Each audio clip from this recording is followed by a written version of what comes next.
Hello, मैं Shiv sir आपका स्वागत करता हूं अपने YouTube channel Edusphere by Shiv sir में। चलिए, as we are continue with our syntax and noun we have done so far, so next we are going to pronoun and some rules we have also done of the pronoun. So next, what are the next rules, let's discuss.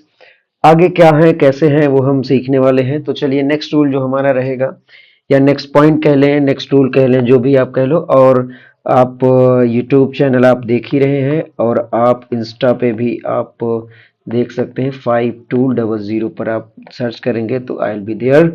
चलिए फिर से start करते हैं। तो आज का जो हम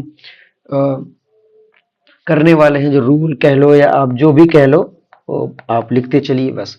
देखिए, कई कई बार होता है ना, sometimes when we use we have to remember many things about the pronoun. Like, अगर हमारे पास कोई प्रोनाउन है, जैसे आप कह लो कि व्हेन द प्रोनाउंस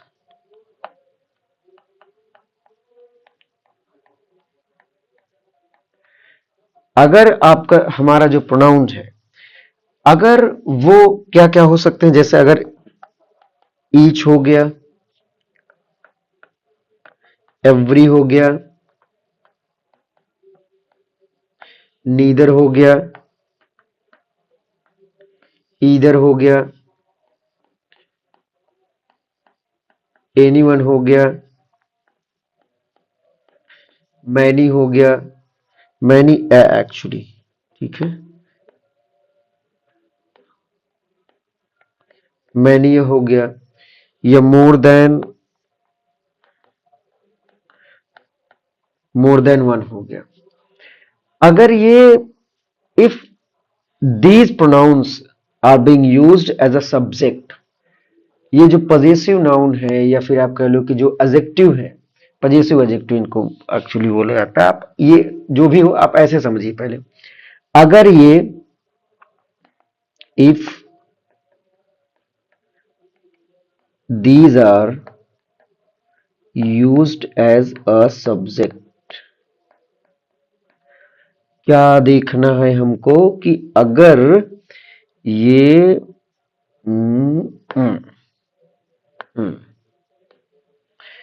पहली चीज आपने क्या ध्यान देना है कि अगर ये सब्जेक्ट की तरह यूज किए गए हैं, ठीक है, ये सब्जेक्ट की तरह यूज किए, कौन कौन से, each, every, neither, either, anyone, many या मोर देन वन, अगर ये सब्जेक्ट की तरह यूज किए गए हैं, तो हमें क्या ध्यान देना है, जो हमारा पजेसिव केस होगा, ठीक है, हमने क्या ध्यान देना है, और possessive case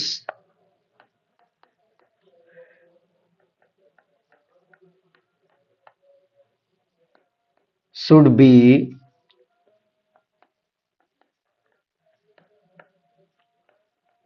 third person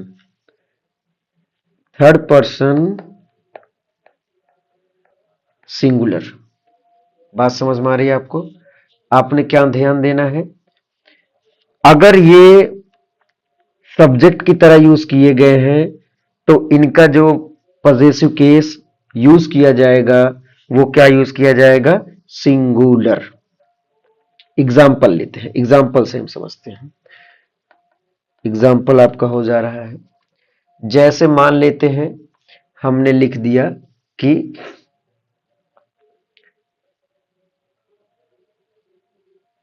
each one of us is doing our duty properly. एक सेंटेंस लिखते हैं।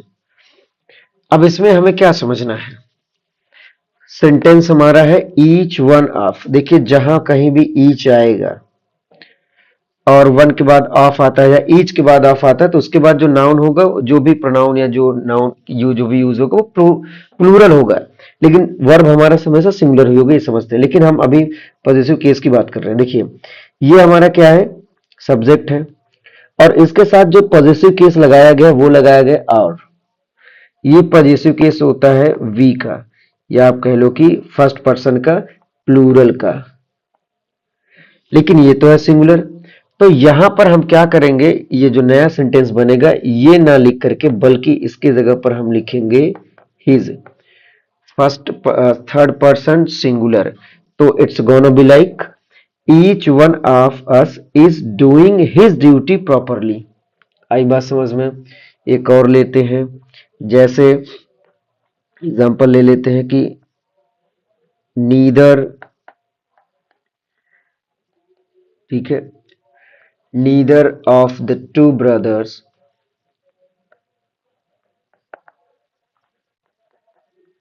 टू two brothers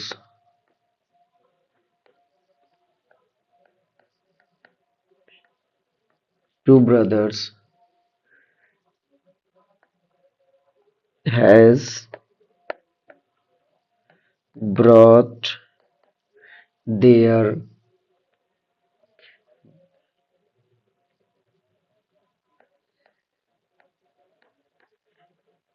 बेटी। अब यहां पर फिर आप देखो नीदर का यूज किया गया है एज अ सब्जेक्ट, ठीक है। अब ऑब्वियसली जो वर्ब होगा वो प्लूरल होगा, ठीक है, this is also correct. But if you look at case, positive case, ये क्या होता है? अच्छा, थर्ड पर्सन तो है ये, बट है क्या ये? प्लूरल है। और हमें क्या चाहिए? हमें नीदर या इन सभी के साथ हमें क्या यूज होना होता है? थर्ड पर्सन और सिंगुलर। थर्ड पर्सन और क्या चाहिए? सिंगुलर होना चाहिए। आई होप आपको समझ में आया होगा। तो ये क्या हो जाएगा? Neither of the two brothers has brought his bedding, ठीक। तो यहां पर क्या हो जाएगा? हिज करेंगे हम देयर की जगह पर। नेक्स्ट है एक बड़ा फेमस प्रोनाउन होता है एज अ सब्जेक्ट, अगर हम यूज करें, जो होता है अक्सर आपको इससे रिलेटेड केस, आप इससे रिलेटेड क्वेश्चन मिल ही जाते हैं। वो होता है वन। ये अगर सब्जेक्ट की तरह काम कर रहा है तो इसका पजेसिव और प्रोनाउन के जितने भी केसेस होंगे सब इसी से रिलेटेड होंगे।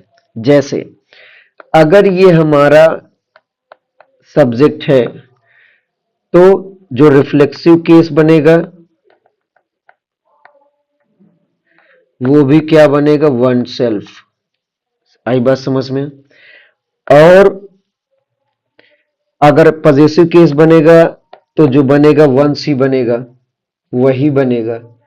तो ये हमको ध्यान देना ही पड़ेगा।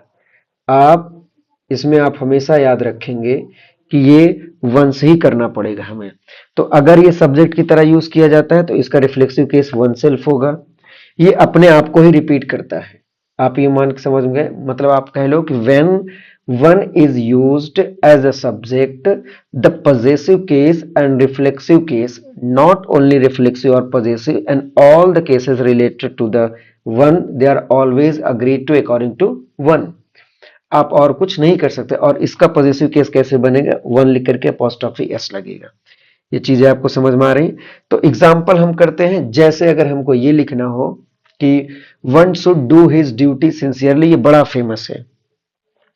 एग्जाम्पल अगर हम लें कि one should do his duty sincerely, तो यहां जो आपको दिखाई दे रहा है ये सब्जेक्ट है, और इसके लिए जो हम पॉजिटिव केस यूज किए हैं वो है थर्ड पर्सन सिंगुलर है।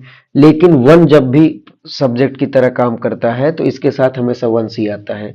तो ये हो जाएगा, सॉरी, ये हो जाएगा one should do one's duty sincerely. आई बात समझ में? ये चीजें आपको ध्यान देनी पड़ेगी। आई होप आपको आज के लिए बस इतना ही। आई होप आपको समझ में आया होगा। मैं फिर से आपको एक बार रिवाइज कर दे रहा हूं। तो आपने क्या देखना है कि अगर अगर ये जो प्रोनाउन है each, every, neither, either, anyone and many या मोर देन वन, अगर ये सब्जेक्ट की तरह यूज किए जाते हैं तो are possessive case should be third person singular. ये आपको ध्यान देना है। मैं हाईलाइट कर देता हूं कि ये जो थर्ड पर्सनल सिंगुलर इसका जो पॉजेसिव केस होगा वो यूज किया जाएगा। ठीक, ये आपको ध्यान देना पड़ेगा। दूसरा, तो अब जैसे एग्जांपल ईच यहां पर आ रहा है तो इसके साथ हमने ये प्लूरल यूज किया गया था, ये नहीं बल्कि हम क्या यूज करेंगे, हिज यूज करेंगे, थर्ड पर्सन ये। और दूसरा ये कि अगर वन सब्जेक्ट की तरह काम कर रहा है तो जो हमारा रिफ्लेक्सिव केस होगा वो वन सेल्फ होगा, और जो पॉजेसिव होगा ये हमारा पॉजेसिव है। ठीक है, ये पॉजेसिव है। तो आपने क्या ध्यान देना है कि ये जो वंस है ये पॉजेसिव केस इसका बनेगा, ये यूज करेंगे। एग्जांपल में one should do his duty, his duty हो नहीं हो करके बल्कि क्या होगा, वंस ड्यूटी होगा पॉजेसिव केस के लिए। आई होप आपको समझ में आया होगा, और थैंक यू फॉर वॉचिंग। और आप एडू स्पेयर 5200 आप इंस्टा पे सर्च करेंगे तो मिल जाएगा, आप वहां भी फॉलो कर लें। चलिए मिलते हैं नेक्स्ट वीडियो में।